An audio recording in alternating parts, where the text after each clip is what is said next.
Have you ever heard a story so wild you had to check if it was real? What if I told you the Bible has a story about a talking donkey? No, this isn't Shrek. This is a real and really fascinating account from the book of Numbers. It's the story of Balaam and his donkey, and it's about so much more than just a talking animal.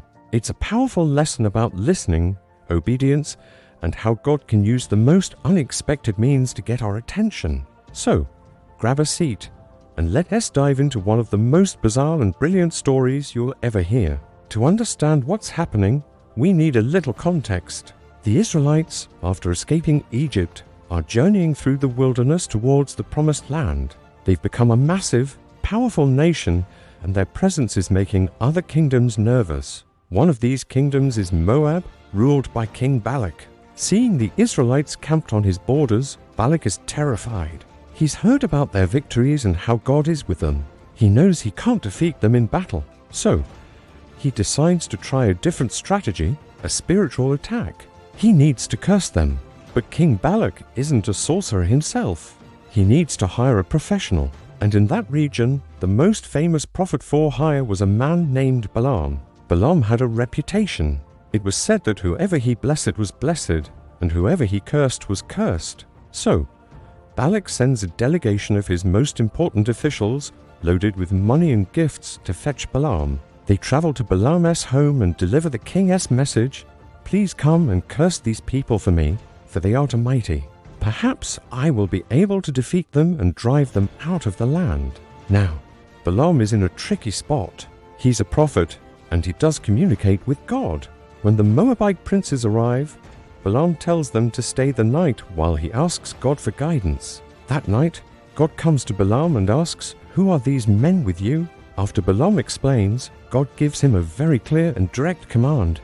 "You shall not go with them. You shall not curse the people, for they are blessed." Simple enough, right? So, the next morning, Balaam tells the princes, "Go back to your land, for the Lord has refused to let me go with you."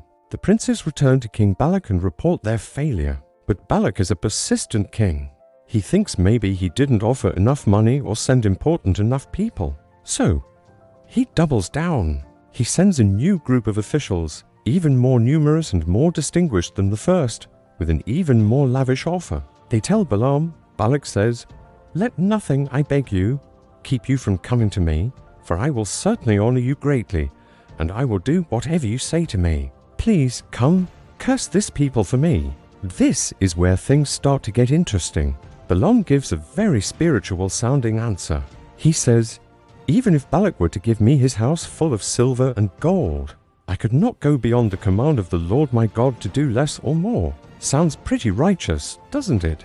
But then, he adds something that reveals what's really in his heart. He says, "But please, you also stay here tonight, that I may know what more the Lord will say to me." Why would he ask again?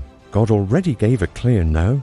It seems Balaam was hoping God would change his mind. The glitter of Balak's gold and the promise of fame were tempting him. He wanted the reward, and he was looking for a loophole. This time, God's response is different. God comes to him at night and says, "If the men have come to call you, rise, go with them, but only do what I tell you." So, God gives him permission to go. But this isn't a happy permission. It's more like a parent telling a stubborn child, "Fine, go ahead, but you'll see."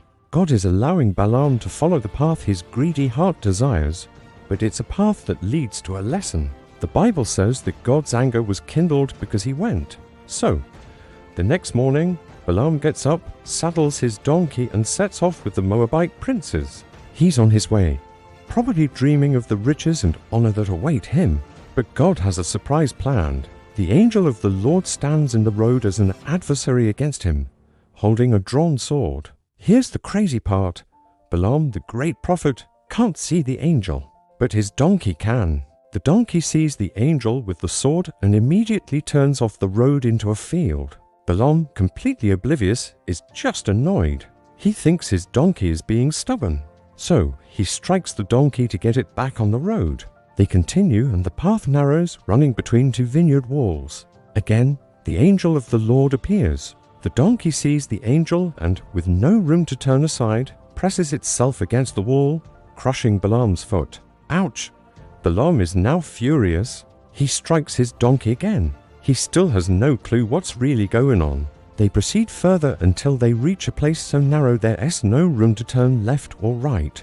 For the third time, the angel of the Lord stands in the path. The donkey sees the angel and, with nowhere to go, simply lies down in the road under Balaam. This is the last straw for Balaam. He loses his temper completely and begins beating his poor donkey with his staff. He is so blinded by his anger and greed that he can see the spiritual reality right in front of him. And then, the moment we've all been waiting for, the Lord opens the mouth of the donkey. And the donkey says to Balaam, "What have I done to you, that you have struck me these 3 times? Can you imagine? Balaam is so enraged he doesn't even seem shocked. He just argues back with his donkey. He yells, "Because you have made a fool of me. If I had a sword in my hand, I would kill you right now." He's having a full-blown argument with his beast of burden. The donkey, with perfect logic, replies, "Am I not your donkey, on which you have ridden all your life long to this day? Is it my habit to do this to you?" And Balaam, caught in the moment, has to admit, no. At that exact moment, the Lord opens Balaam's eyes, and he sees it. The angel of the Lord standing in the roadway, sword drawn, ready to strike. The truth hits him like a ton of bricks. His donkey wasn't being stubborn, it was saving his life. 3 times, the donkey had turned aside to avoid the angel who was there to kill him. Balaam immediately bows his head and falls on his face. The angel of the Lord then speaks to him. "Why have you struck your donkey these 3 times? Behold, I have come out to oppose you because your way is perverse before me. The donkey saw me and turned aside from me these 3 times. If she had not turned aside from me, I would surely have killed you by now and let her live." This is a humbling, terrifying moment for the great prophet. He was on a path of self-destructs, driven by greed, and it was his humble, loyal donkey that God used to save him. An animal had more spiritual insight than the supposed man of God. Balaam confesses, "I have sinned, for I did not know that you stood in the way against me. Now therefore, if it is evil in your sight, I will turn back." But the angel tells him to continue on his journey to meet Balak, repeating the original instruction, "Go with the men, but only the word that I shall speak to you, that shall you speak." The lesson has been delivered. Balaam now understands in no uncertain terms that he is a messenger of God, not a sorcerer for hire. His job is to speak God's words and God's words only. So what happens when Balaam finally gets to King Balak? That's a whole other amazing story. Balak takes him to 3 different high places overlooking the Israelite camp, hoping for a curse. But each time Balaam opens his mouth, a beautiful blessing comes out instead.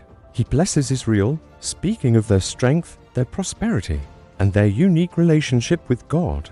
Balak gets more and more frustrated, yelling, "I called you to curse my enemies, and behold, you have blessed them these 3 times. But Balaam can only reply, "Must I not take care to speak what the Lord puts in my mouth?" The story of Balaam's donkey is so much more than a quirky anecdote. It's a powerful reminder that God can see what's in our hearts, even when we try to hide it behind spiritual language. Balaam wanted the reward, and his greed almost led to his death. It also shows that God can use anything and anyone, even a donkey, to get his message across, and to redirect us when we go in the wrong way. It's a call to humility, to listen for God's voice, and to realize that sometimes the most profound spiritual insights come from the most unexpected places. The prophet was blind, but the donkey could see. It makes you wonder, what donkeys might God be using in our own lives to get our attention? Thanks so much for watching and exploring this incredible story with me. If you found this as fascinating as I do, please hit that like button and subscribe for more deep dives into amazing stories. Let me know in the comments what you think about Balaam and his talking donkey. See you in the next video.